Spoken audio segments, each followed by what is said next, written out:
like, we're kind of back in school being lectured, as Neil said earlier. But this, believe it or not, is actually just the start of the fun. So we have an amazing panel here. Who enjoyed the earlier thing, the interviews with these guys? There were some great questions from the students, and I just, again, I can't believe this was the first ever live stream from the Drake Passage, so congrats again on that to everybody. And a little tip on seasickness, by the way, if anyone really is struggling, sitting in the middle of the ship, particularly in this room and watching all of these talks, is the best place in the ship, center of the ship. The sides rock more, so if you sit in the middle here and pay attention to the talks all week, you'll feel great. So anyway, my name is Chris Bosshausen. I had the pleasure of flying to space with this gentleman here. He held my hand. Yes, the whole way. I do actually know, believe Bill, you actually, because I had the seat behind you. Actually, we had a 5-point harness, and we had it strapping in the shoulders and all. That was easy. The difficult part was lying back down and putting the center strap into the 5-point harness. And he was handy all the time. Yes, and I believe you asked me not to kick you in the head, which I mostly did. So anyway, thanks for coming on this voyage. So part of how this event came about was Bill went to space and hated it. He was like, it's so dark and black out there. But he had this amazing realization, which we call the overview effect, which is he looked down on Earth and I think he fell in love with our planet again. Well, it's a little more than that, and I don't think we'll dig into talk about it now or later, but maybe not now. But yeah, part of the motivation for this was to continue to explore and to dig into our curiosity. So we'll dig into that here. So just moving down the line here of these people that we have assembled, we saw earlier Neil deGrasse Tyson. I believe you play an astrophysicist on TV. Yes, I do. That's excellent. Next we have astronaut Scott Kelly. So Scott has had an amazing career. In terms of exploration, he piloted the space shuttle to the Hubble Space Telescope, which is the furthest distance the space shuttle travels. So he's a pilot for that and also set the record at the time for the longest duration space flight and cumulatively a huge number of hours in space. Next we have José Hernández. Little fact you might not know about Jose, but one of the things he did earlier in his career was he worked on a program that was working on missile defense for the United States. That program ultimately was cancelled. I think it was called Star Trek, no, Star Wars. And same thing. Actually, no, not the same. No. And one of the technologies was a laser defense system that was commercialized to build the first scanning system for doing mammograms. And that radically improved the accuracy and the convenience of getting mammograms done and has been responsible. Wait a minute. He worked on a program for space that has application to cancer examination? Earlier detection of breast cancer. For goodness sakes. Yeah, and has been amazing. And then the reason for the season himself, William Shatner, to take us here to this wonderful, help lead us on this expedition to the Antarctic. Yeah. And we'll be hearing a lot of you through the week. Yes, I'm going to lead you there. Yes. And there are crevasses in the ice, you know. Yes. Follow me down one. Whatever you wish. And then last but not least, we have the amazing Anne Curry, who's going to lead this motley crew.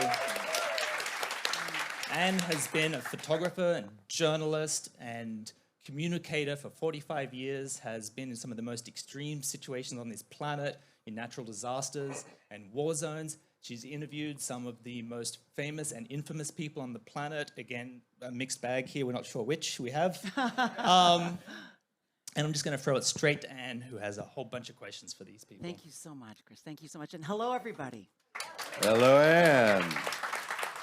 So first we've been connected to all of you, but I also want to mention that even though we're early in the voyage, I've already begun to get a sense of who is among us on this ship. And they include, so far I've learned, entrepreneurs, a string theory researcher, an oncology nurse. We have a person who helped create MTV News, an ABC News producer, a sculptor, a sociologist, all the way from Berlin, by the way. And with permission, I can also say that our audience also includes someone who was just diagnosed with cancer, but still joined this journey. So despite our varied lives and our challenges, we are united by something here. And Bill, yes, Sir Bill, Yes, it is curiosity. But we can satisfy curiosities without enduring the Drake Passage. Or, as in your case, flying, getting on that spaceship, as we just heard, and being scared to go up into space and yet doing it even still. So let us begin by asking why you, still at the age of 93, are willing to be nervous. No applause for 93, please. Hey, it's an achievement, dude. Come on, take it. It's, I'd like to get there, why are you at your age willing still to be nervous, as you put it, just to find things out? What is it that you are looking to discover about the world or about yourself? Well, not to get too philosophical, but Come on. So as the animal up in the tree, resembling an ape, crept down looking for fodder for and now it was hungry and it was picking things up off the ground on nuts and fruits and then it got to meat and the brain grew and then it began to socialize. All of the tendencies that humans have were there. Where they came from, I don't know, but there are a lot of animals who are curious as well. Dogs sniffing and curious about their environment. So mankind became curious about how to feed itself, and it would seem that those animals that were curious enough to find a solution of how to find more fruit and more nuts and survived. The same theory goes for empathy. Why did we develop empathy? So curiosity became something indigenous to the human animal. And as I've said before, and I ponder this, it's a real human mystery, this savage that lives inside us that propels us into combat, whether it's physical combat or combat with ideas, this energy that we have, part of our brain. And the other part of the brain parks a telescope a million miles away in an eddy where gravitational forces are less, so that it uses less energy and can observe the red spectrum of light. Those two things combating each other in the human in the human mind propel us into all kinds of things which have to do with curiosity. Now, it could be as simple as finding a food in the cafeteria there where we eat and saying, I wonder why they cooked that. But it also could be, what's it like on the ice? There's a whole world underneath this ice. There's a whole, the earth has frozen and unfrozen so many times, and so many things have happened to this area of the world that we don't know anything about. And what's it like on the ice? What's beneath the ice? Everything stems from the krill under the ice. I mean, the facts that abound here are enormous. Just to learn about it is, I get chills just discovering new ideas. And these ideas that I've been wrestling with, oh God, this and this, have led me back to Sophocles and Plato and Aristotle. Just what is reality? What is our reality? And the questions I want to ask our professor in due time, is not here but later, is we're discovering how quantum can refer to our consciousness. What is consciousness? And quantum can have an effect on our consciousness. We don't even know what it is, but we're discovering. So what I'm saying is, knowledge and the curiosity of the search for knowledge impels mankind everywhere, and that's why I'm here, because I'm so curious about you, Annie. Oh, my goodness. this insatiable, deep joy of discovery. Now you can see how a beloved actor and a beloved astrophysicist are connected on the Venn diagram, right? This intensity. Is there another thing that connects you, do you think, Neil? Love of space. Yes. But that connects us all. Yes. And I'm wondering, because we're going to Antarctica, Because I think we both have deep voices, so that's on the Venn diagram. I think yours is deeper. So we And have now- that. That's and a now. requirement. That's because you can't have a deep in a planetarium. Your voice coming from the dome can't be high pitch. It doesn't work. No, yours is, I tell you, you have a beautiful It just voice. doesn't. It becomes the voice of God. And that's right. Well, it's just in planetarium director school. No, that's not really a thing. And now, you got to get deep. You got it. You Yeah, got it. yeah. And I that's exactly right.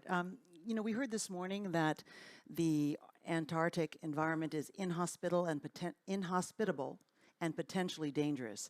So I'm wondering, Neil, as we're talking about space, we're about to move into that conversation initiated by our good man, Sir Bill here. As you step onto this inhospitable environment for the first time, is there a planet or maybe potentially a moon that you might imagine might have similar characteristics?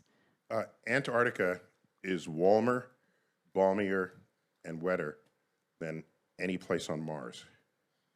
So yet no one's lining up to build condominiums here. So were we to travel to any place known to us, well known to us, there are planets discovered that are in the Goldilocks zone of their host star. We don't know enough about them yet to know if there's water or other ingredients that would support life. But to be in the Goldilocks zone is a good start. But for our solar system, maybe it shouldn't be a surprise that Earth is the best place for us because we evolved here.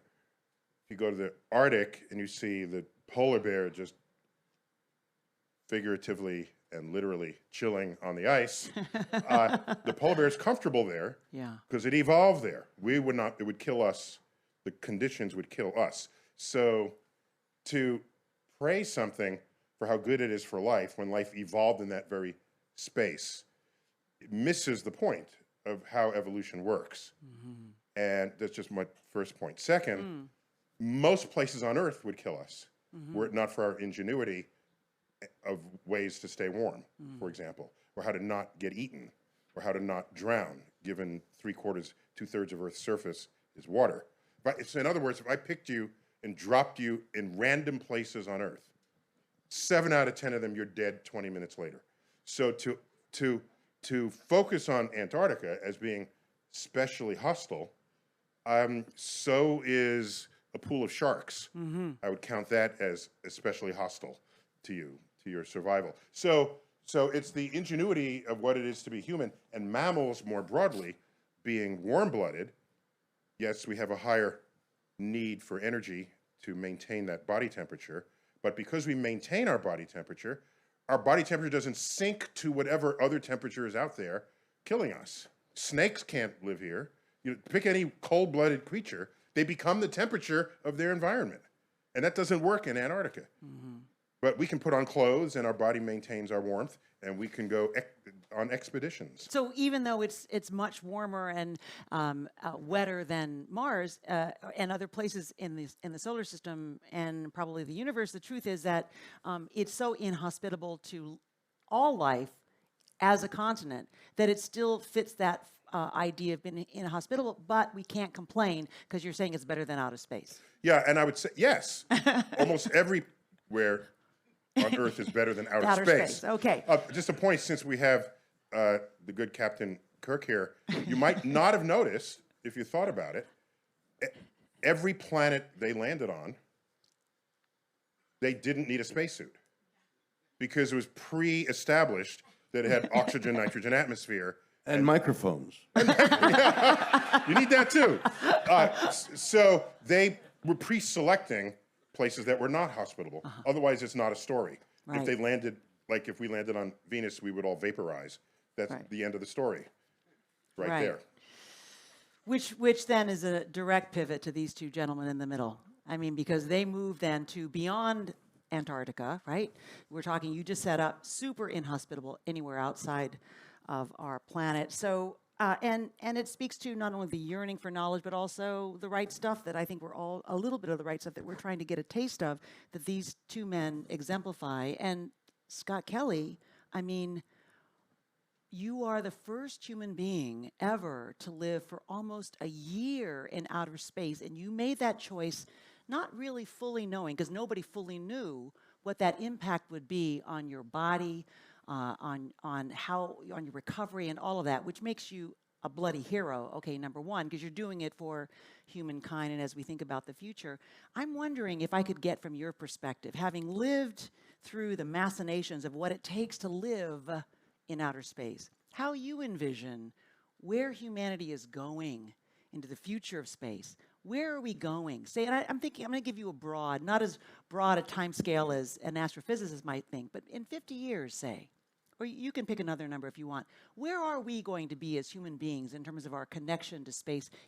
What would you bet on? Yeah, so first of all, I'm not the first person to spend that amount of time in space. I was the first American. First American, okay. Previously Russians that have done that. You're ours. Yeah.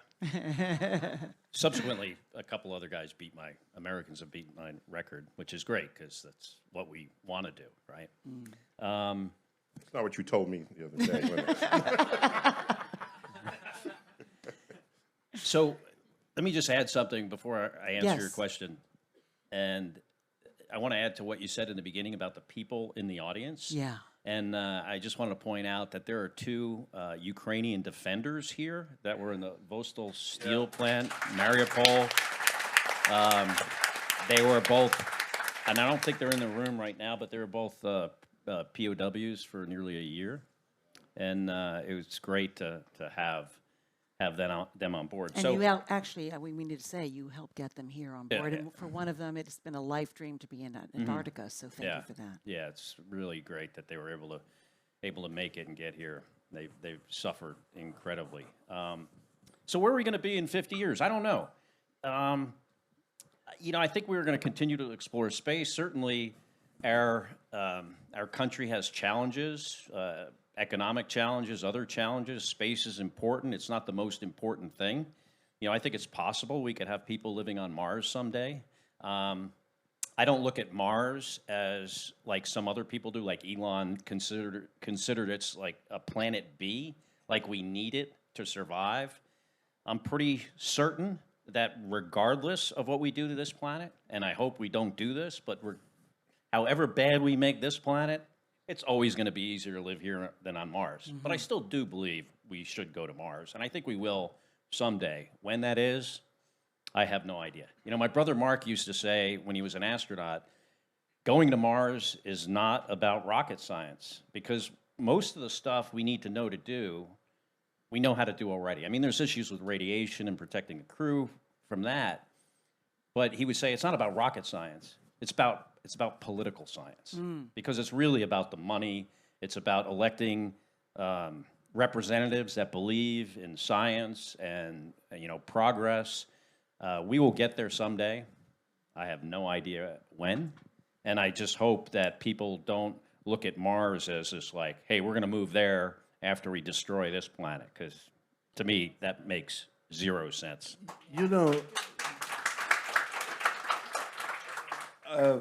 And I in effect, worked for Blue Origin by going up in their flight, and I had several occasions to talk to Jeff Bezos, and in fact, sort of interviewed him and did over the few days that I was there, got to know him and talk on a really personal level. And what he had to say was so interesting.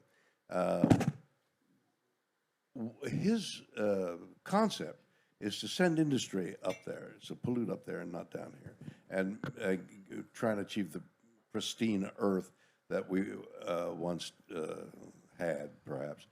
But pollute up there where the pollution doesn't matter, it dissipates, and we preserve our world that way. And I said to him, Jeff, that's 100 years away.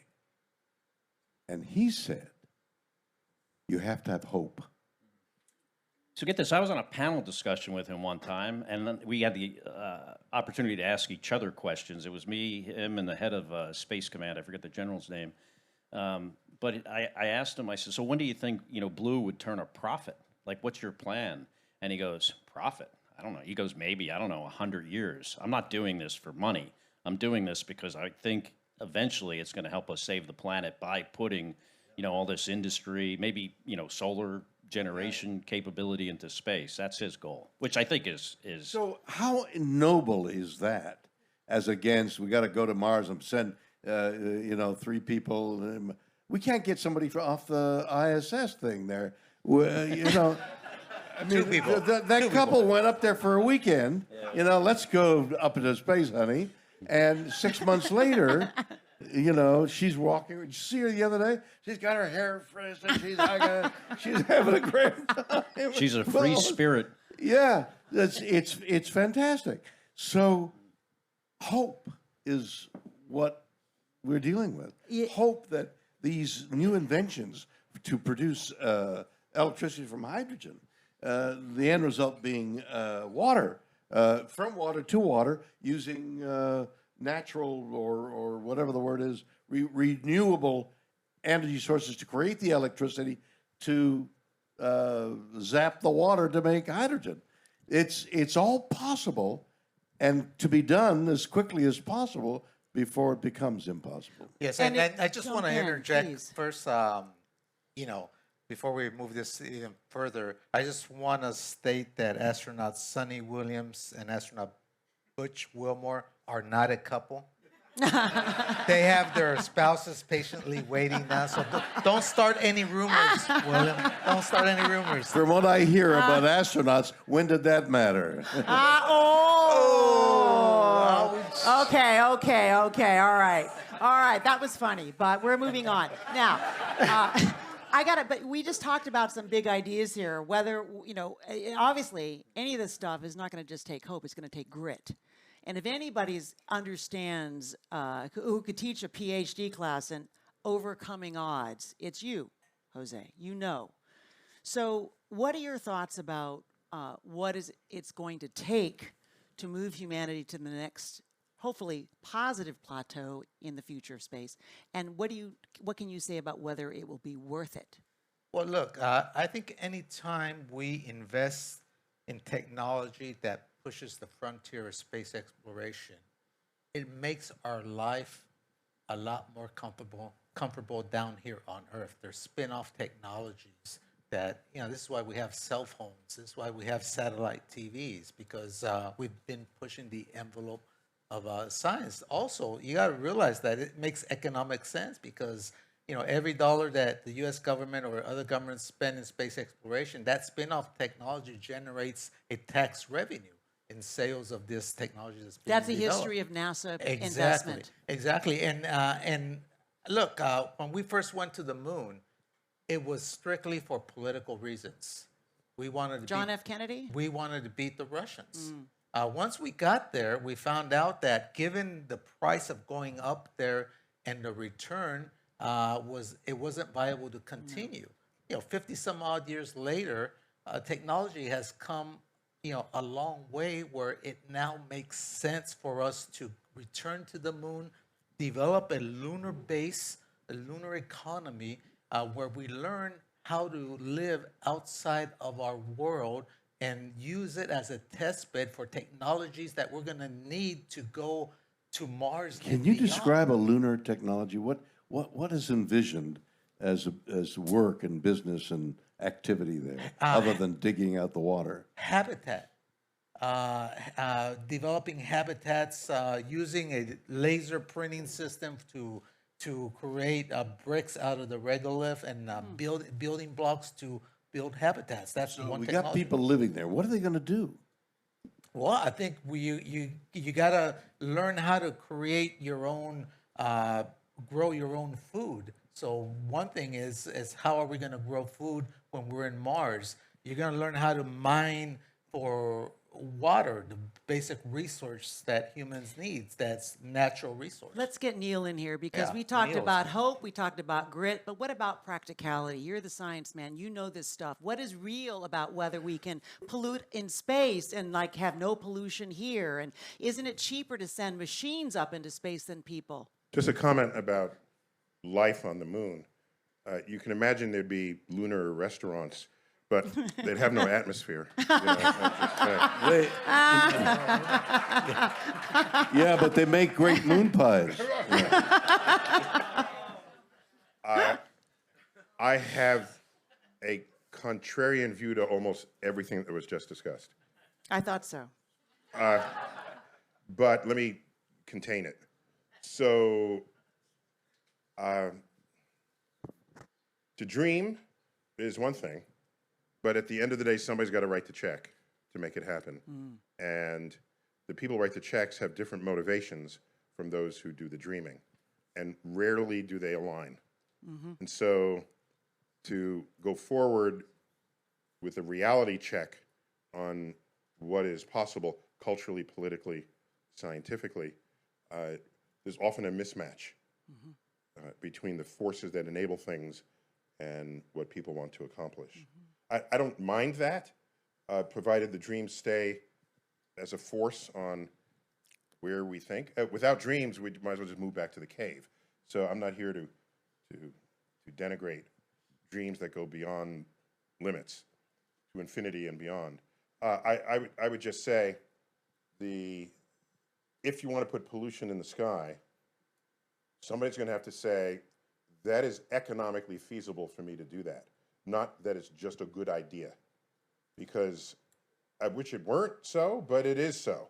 We live in a world where people do things out of fear of dying or because they want to get rich.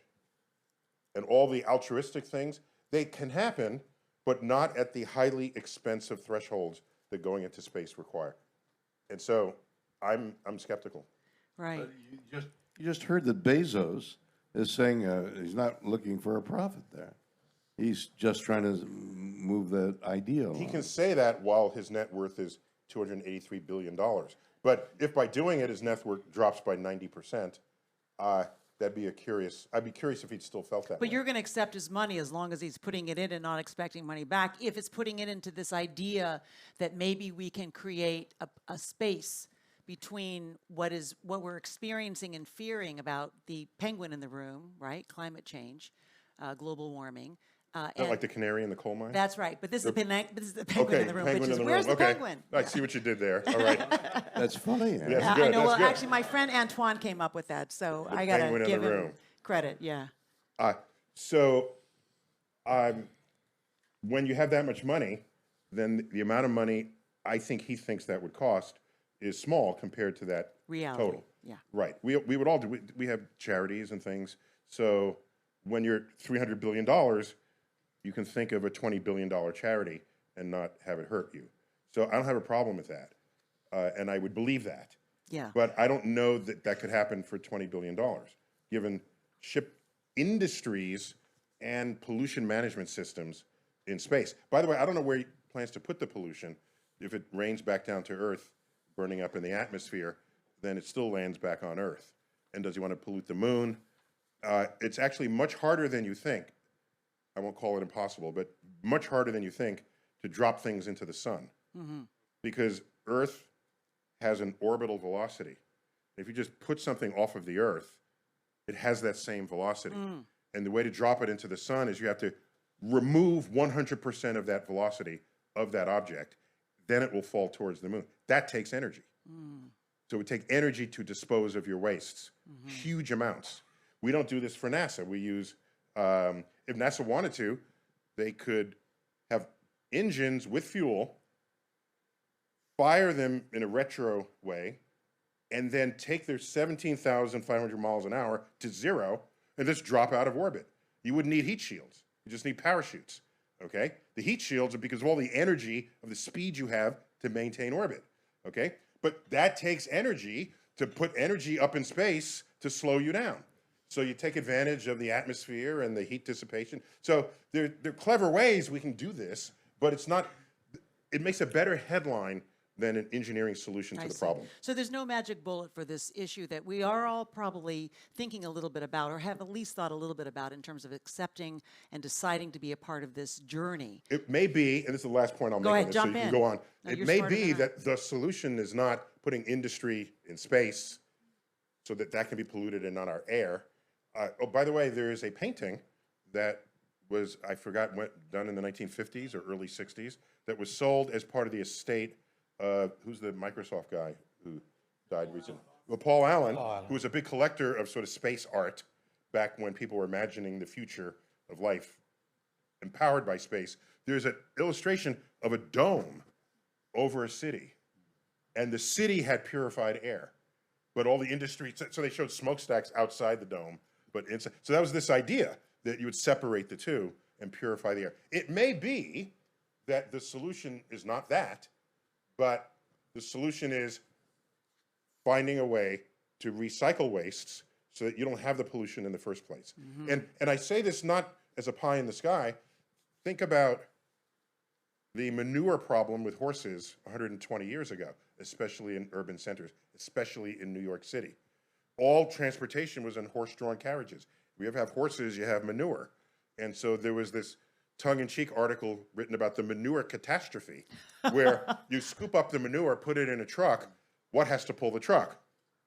Horses pull the truck. They lay down manure, okay? So at what point are you just overwhelmed?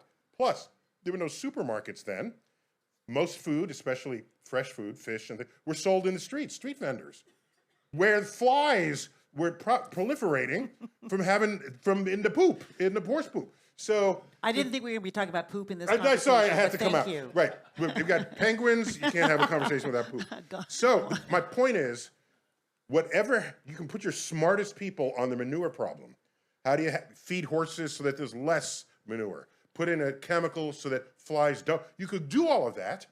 The solution was the Model T car. Yeah. That was the solution to the manure. And it came from someplace completely different, and that wasn't even their intent. Yeah. So the big problem, it is a problem we have predicting the future, is we tend to think linearly given the technology and science of the day, rather than non-linearly, because you can't, about new technologies that would come in from the side. Right. That you didn't even see coming. And they didn't even have your problem in mind, yet it still solves your problem. Right. And this really then, again, comes down to motivation. And when there is enough motivation, there is one man who I know who was a part of the D-Day team that planned the timing of the launch, right? To go hit France and go for D-Day. And they had to look at all the weather patterns. And they chose not the worst day, but they chose not an easy day, but they chose a good day because it worked. And he said, if we can come together and solve essentially the threat that we faced in World War II, we can solve anything. We just need the motivation. And he became a climate change scientist. So on his lips, from his lips to God's ears, let me ask you, you two, I'm sure one of you, or both of you, or all of you, repeatedly saw Antarctica from space. How did it look compared to human-populated, heavily populated continents on our planet? Yeah, so I could probably answer this a little bit better, having been there a long time. Yeah. Antarctica's really... I don't fight now. Don't fight about who had the most. Antarctica is really hard to see from space because our orbit on the space station goes from, plus 51.6 degrees north latitude to minus 51.6 degrees south latitude. Currently, I think we're, the Arctic Circle is at 68 maybe? 66. 66? Yeah, so we'll get close to that. So, but I did see the peninsula here, Antarctic Peninsula, a couple of times, way off in the distance. Come on, Jose, beat him. You saw it, right? You saw it. The thing, when you go around the Earth once every 90 minutes, you're going to have approximately 45 minutes of daylight, 45 minutes of nighttime. And when you see that peninsula, that part of Antarctica, during the night, it's just dark. You don't see anything because there's no civilization, there's no lights. Unlike when you're flying over Paris, you see the spokes of the avenue. It looks like a tire spoke that, And the you know, foliage, yeah. right. Or you go to, The Foley Bergère, he just said. or you go to South Korea, North Korea, and you can see the delineation because South Korea is lit up, North Korea isn't. You know, And you it's can those see type of pollution things. from space Yeah, as and well. you can see pollution. And from what does it space. look like? I'll tell you, you know,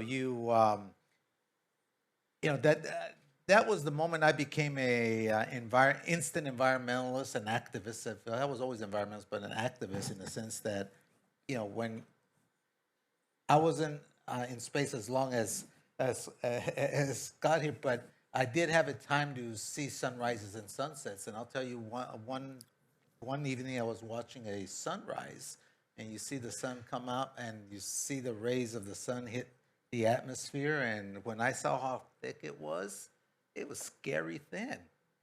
That's when I became an activist. I said, my gosh, that's the only thing that's keeping us alive.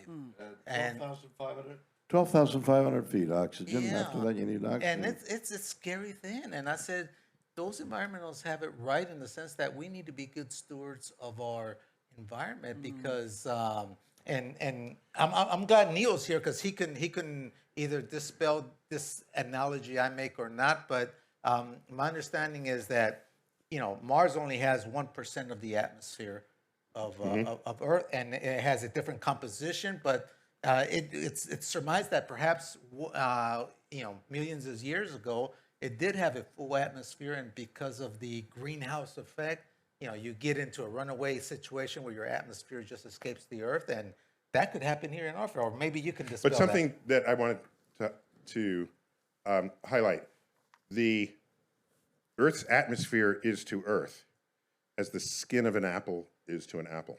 You want to get the right ratio of the thicknesses. So that's a fruited way of saying what you just did with the sunrise over Earth's surface.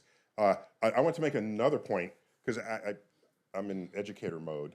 The reason why he's at a 51 degree, plus or minus 51 degrees, is we were in partnership with Russia, and their launch site was at 51 degrees north. So when you launch at a latitude, that bounds where you end up orbiting. see. And had we been partnered with other countries at different latitudes, the space station might not have been at such a high. And this is why you have launch windows. Yes, at launch windows, so you can match that up. And what he's saying is, even at 51 degrees north-south, that's not far enough to really get into the Arctic and Antarctic circles I get you. to comment on. Because we think he's in space, he sees everything. No, it's Right. quite contained.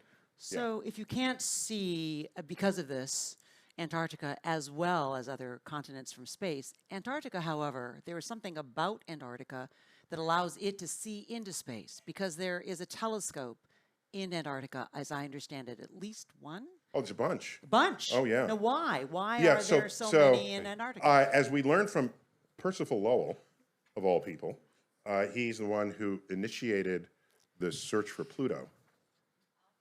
Don't get me started now. Just get over it. We're all adults in this room. But he also was the first to make a big deal about whether there were canals on Mars.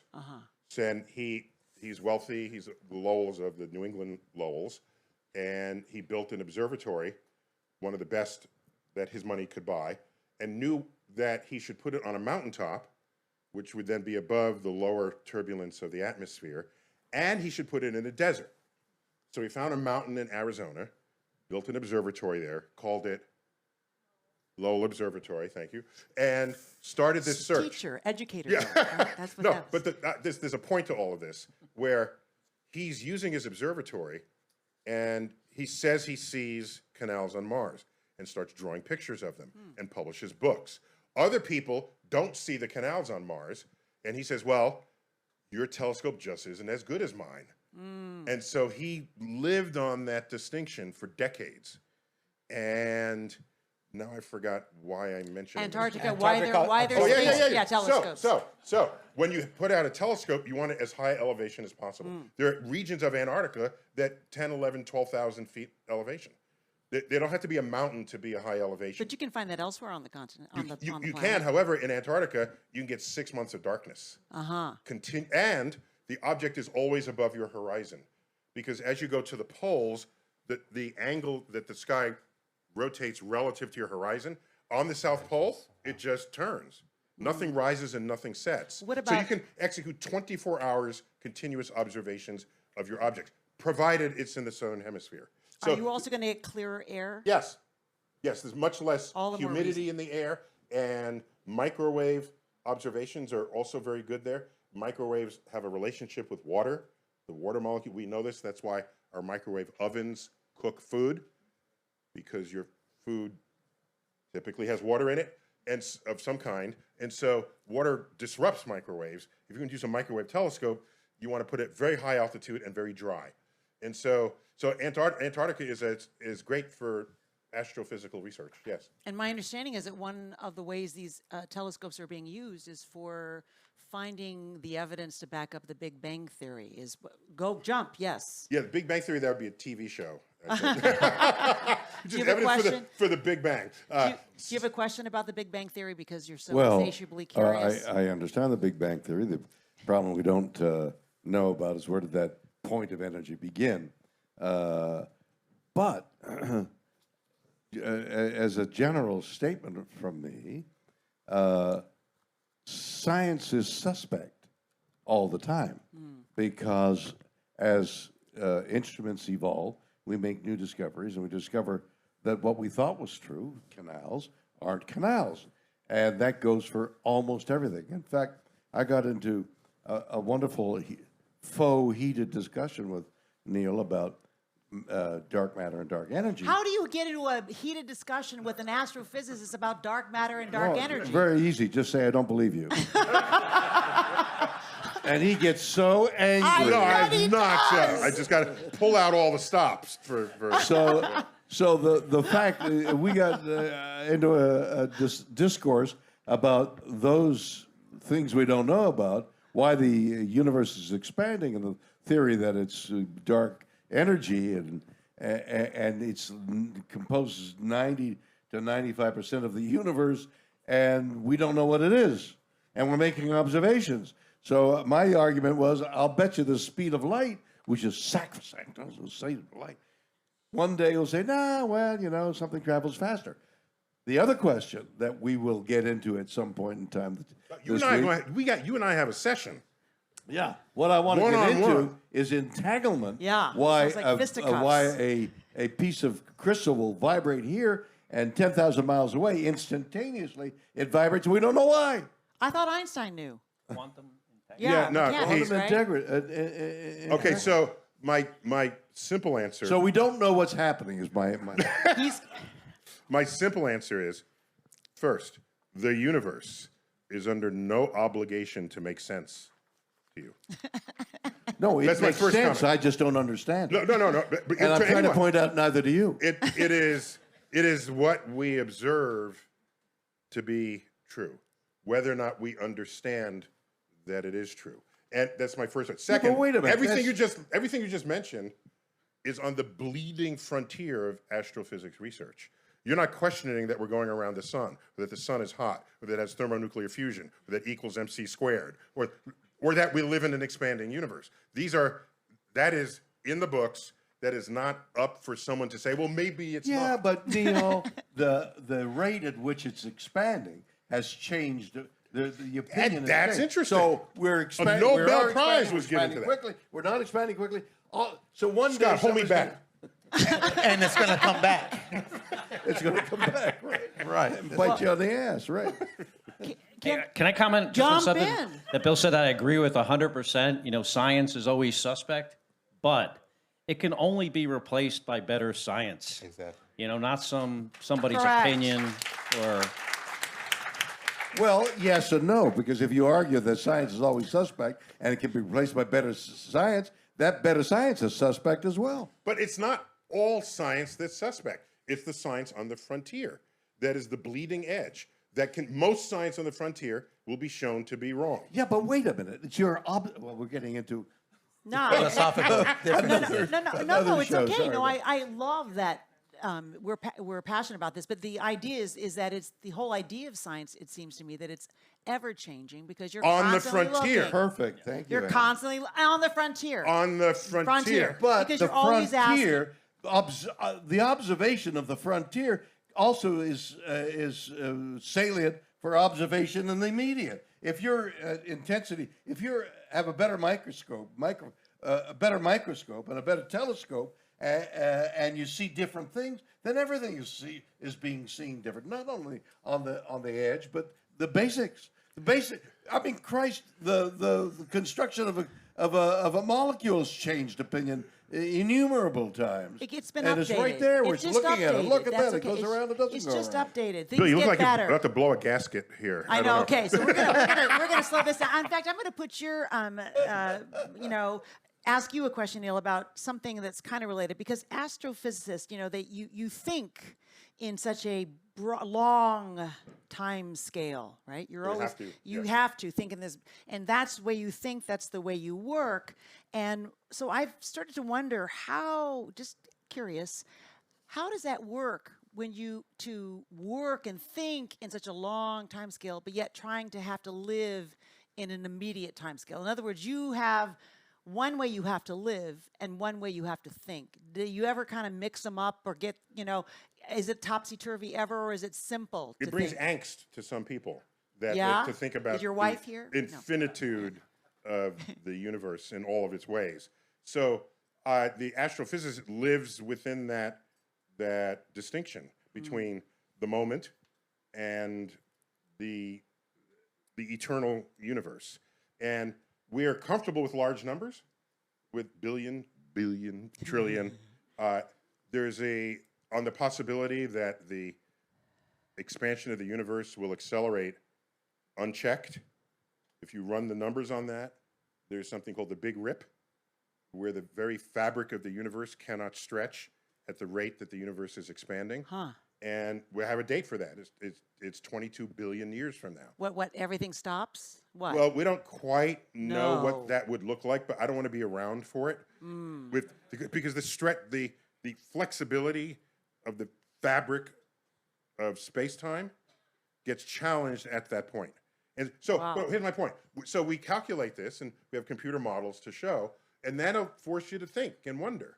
By the way, Bill, someone could come up with another idea that could inform that, and that would help it out and help shape the understanding. That happens all the time. But what helped us here is that we can apply computer modeling. Once it's loaded with the known laws of physics, we can say, well, I have this kind of matter in this location with this surroundings, go. And we can go for 10 years, 1,000,000 years, 100 million years. And when you do that, we can watch galaxies collide. Wow. Which you could never live long enough to show. Right. And there was in my lifetime, I'm an old fart at this point, in my lifetime, we went from a catalog of galaxies called peculiar galaxies. How did these get that way? They're just, they were just twisty, and were they made that way? What happened? That was in the 1960s. Then in the 1970s, we could apply computer modeling to ordinary galaxies and watch them collide, and they twisted each other up, and we were able to reproduce practically every galaxy in that catalog. Science is so cool. It is. It's very cool. It's very cool. cool. So now they're not peculiar. It's not, a car that's been wrecked is not a peculiar car. It's just a wrecked car, right? So, yeah, and let me tell you, we need people like Neil because folks like Neil are Just very few people. No, folks like Neil are on the fringe of discovery, and so they're looking at what's next. Whereas folks like NASA, they take the known laws of physics and convert them to our benefit for space exploration. But it's kind of like a conveyor belt. Those fringes are going to become known laws of physics. well, That the we two can sides deal of with, that, right? there's we send astronauts and probes. That's the science in the now. Right. And then there are the telescopes that then look to the edge of the universe. Science of tomorrow. As Bill noted, we have I loved you use the phrase eddies out there. They're called Lagrange points. Lagrange points, There are 5 of them around any pair of orbiting objects where the net force on an object, the gravity and the centrifugal forces all balance. So you don't need fuel to station keep. It just kind of can hang out there. And the James Webb Space Telescope is in one such place, 1 million miles from Earth. You got good. You're on the case Well, there. I'm so fascinated by the subject, and I look forward to meeting with you and having arguments with you. So I've got to arm myself. Well, in the meantime, how about this? Because we're about to come to a close, I'd like to get a sense about the mission at hand, the mission to Antarctica. What is, I'd like to know what your number one wish mission at Antarctica. to Antarctica, which is Yeah. our mission on this Yeah. voyage. I know you talked about leopard seals, but really, ultimately, what is Well, a leopard what is the seal- thing you want? I know you want to get into. but see, Yes, yes. Evolution is like one of the magical things that somebody, Darwin, but before him, discovered that things, simplest thing, if it doesn't work, it disappears. And if it works, but the magical things that happened, life and its evolution. So there is this animal that only inhabits the Antarctic. It's a leopard. It's got spots on it. It's called a leopard. It's a giant seal that's turned from eating fish and krill to eating flesh. I guess it eats both. It eats it all. Penguins, as I thought. But it's a carnivore. It's a carnivore that doesn't belong there, or shouldn't. I mean, it evolved because there was no other thing eating the. It evolved. Right. And so there's an animal that's, in my opinion, magical. It's singular. It's there. I want to see it, but it carries with it the magic of evolution and the principles of evolution. So that I was just reading about a spider, the jumping spider that sees, has eyesight. The eyesight is a big mystery. Why did eyesight begin? There's a whole chemical explanation about it. But a spider, this spider that's a speck, has eyesight as good as ours in its way. It's got 2 sets of eyes, the distance and wide angle. It has 4 eyes. What an evolution! You know about the jumping spider. Yeah. It's fantastic. I mean, the excitement is palpable. All of a sudden, I want to see a leopard that's seal. What knowledge. I mean, a spider this big, has eyesight like an eagle. I mean, it just doesn't make any sense. But you're not going to find that in It's Antarctica. So, Scott, What did you say? I said you're not going to find the jumping spider in Antarctica. No, However, moving back into what is your mission accomplished for you on this trip? What is the thing that you really want? I look at this similar to going to space. You alluded to it earlier, how we do these things for science, for discovery, as for public service, and for me, going to space was about that. Serving my country, but it was also about the adventure. So for me, this is also about to boldly go where I have never been before. That's what I want to do, right? Freeze your ass off. Yeah, right. Hey, since we are running out of time, I just want to ask I have one request. So as an astronaut named Scott, especially when I was younger, before I had flown in space, and people didn't know who I was, people would often, and I know you never said this in the show, but they would often say, "Beam me up, Scotty." Yeah. Did you get beamed up? Okay, I know it's Can coming. you say that for me, please? Sure. Scotty, beam me up. I've always wanted to say that to an astronaut. Thank you. Okay, that was part of mission accomplished, I think, right there. What do you think, Jose? What's the thing that you want to make sure you get done? What's on your list? Yeah, first of all, my son Julio, it's on his bucket list to be here, and so He's here too, right there. We're accomplishing that, but also it's just my curiosity. I think we have a lot to learn. You had mentioned that the Antarctic is inhospitable, but it's to humans. It's not to other species. I mean, you got the penguins, you got the seals, you got plants that thrive in this environment, and I think we can learn. And we could learn from this. And then we also have another world where we have a chance to go down in a submarine and look at the marine life. You're going to do that? Near Antarctic? Yes, I am Okay, going to wow, do that. man, And I think that's a whole different world that we need to discover. And so I'm looking forward to all of that. Fantastic. And yes, and so my name isn't Scotty, but I always notice. Beat me up, Hernandez. No. It's beam us down because you always notice they always send them in groups of 3, and there's always an Red extra, shirt. actor. wearing a red shirt. That you know. This is the guy that's gonna die. So you can tell me, beam me down, Hernandez, because I'm not gonna survive.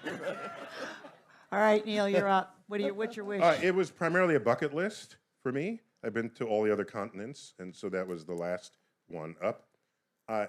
You can do the calculation. If we lose the ice sheets of Greenland and Antarctica, all that water will flow back into the ocean, and the water levels will rise to equal that of the Statue of Liberty's left elbow, flooding basically every major city in the world, which over thousands of years were built typically on the water's edge for commerce, for irrigation, for transportation.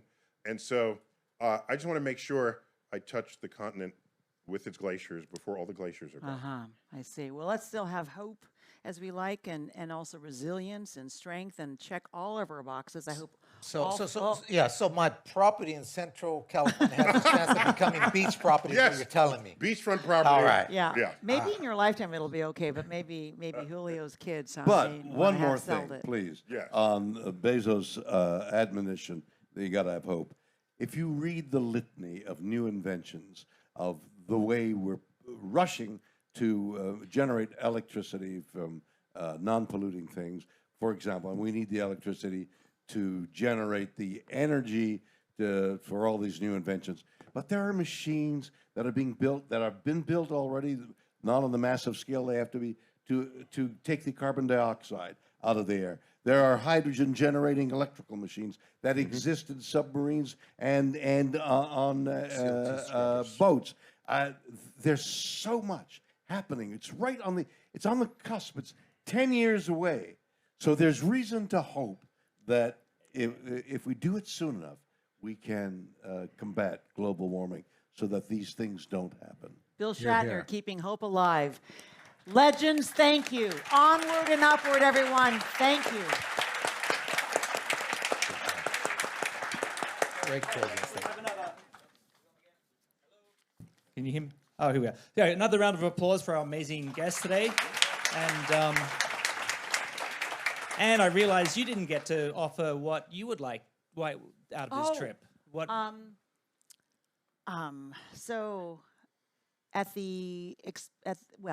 I hope he doesn't hate me for saying this, but I have a son who I read a lot of books to about penguins when he was a child, penguins, and who loves penguins. And hopefully he won't be mad at me for saying this out loud, but my real goal and everything else, meeting you, and I was inspired to come because you were all 4 were coming, as well as others who are on the list, and to see Antarctica. I've been there before, I've been to the South Pole, all that, but to see my son with this little animal that he loved so much as a little boy, and please, Walker, don't be mad at me for saying this out loud.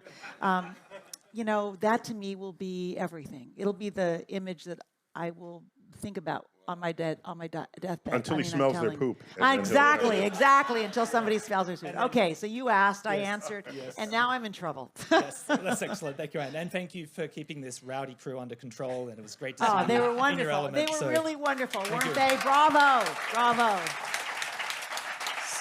So what a great kickoff. This is just the sort of taste of what's to come in the week. You'll hear from all of these people again at different opportunities. And next up, we have Neil speaking at 4:30 back here. Without being interrupted by me. So thank you again. Unless you're catcalling from the audience, or unless you're calling down. You were wonderful. I love speaking to you. I love hearing from you. And I love that you are intellectually... Yeah, your passion is remarkable.